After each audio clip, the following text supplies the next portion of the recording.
આજે આપણે વાત કરવી છે કોડીનાર પંથકની એ ધડકન વિશે, જેણે દાયકાઓ સુધી ગામડાના રસ્તાઓને જીવંત રાખ્યા છે.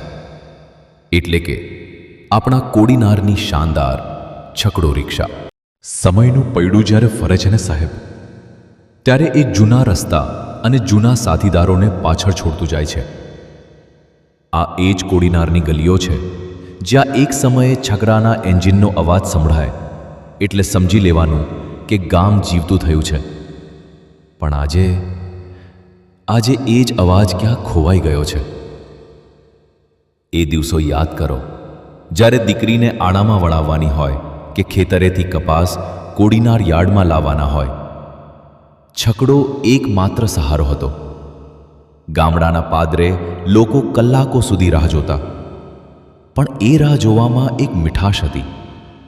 10 જણાની જગ્યામાં 15 જણા બેસતા. અજાણ્યા લોકો પણ સગા બની જતા. સુખ દુઃખની વાતો થતી અને મુસાફરી ક્યારે પૂરી થઈ જતી એ ખબર પણ ન પડતી. પણ હવે જમાનો બદલાયો છે. આજે હેરેક ઘરની બહાર બાઇક ઊભી છે, આંગણે ગાડીઓ અને ટ્રેક્ટરો આવી ગયા છે. માણસ પાસે હવે સમય નથી. જે છકડો ગામડાની જીવાદોરી હતો એ આજે રસ્તાના ખૂણે એકલવાયો ઊભો છે. ડ્રાઈવર સવારના 6 વાગ્યાનો આવીને બેઠો હોય છે, એ આશામાં કે કદાચ 5 પેસેન્જર મળે તો દીકરાની ફી ભરાય કે ઘરનું કરિયાણું આવે. પણ કલાકો નીકળી જાય છે, તડકો માથે આવે છે, પણ પેસેન્જર નથી મળતા. એક ભાડું કરવા માટે 3-4 કલાકની પ્રતીક્ષા. ક્યારેક તો આખો દિવસ નીકળી જાય અને માંડ 5 લોકો ભેગા થાય. જે મુસાફર છકડામાં બેસે છે એમનો અડધો દિવસ તો છકડો ભરાય એની રાહ જોવામાં જ વહી જાય છે. મજબૂરી બંને પક્ષે છે. મુસાફરને ઉતાવળ છે અને છકડાવાળાને પેટનો ખાડો પૂરવો છે. વિચારો, જે છકડાએ કેટલાય પરિવારોના ચૂલા સળગાવ્યા, આજે એ છકડાવાળા પોતે પોતાનું વાહન વેચીને મજૂરી કરવા મજબૂર બન્યા છે.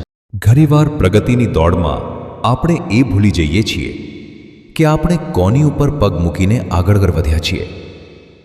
આ માત્ર એક લોખંડનું સાધન નથી, આ કોડીનારની સંસ્કૃતિનો એક હિસ્સો છે.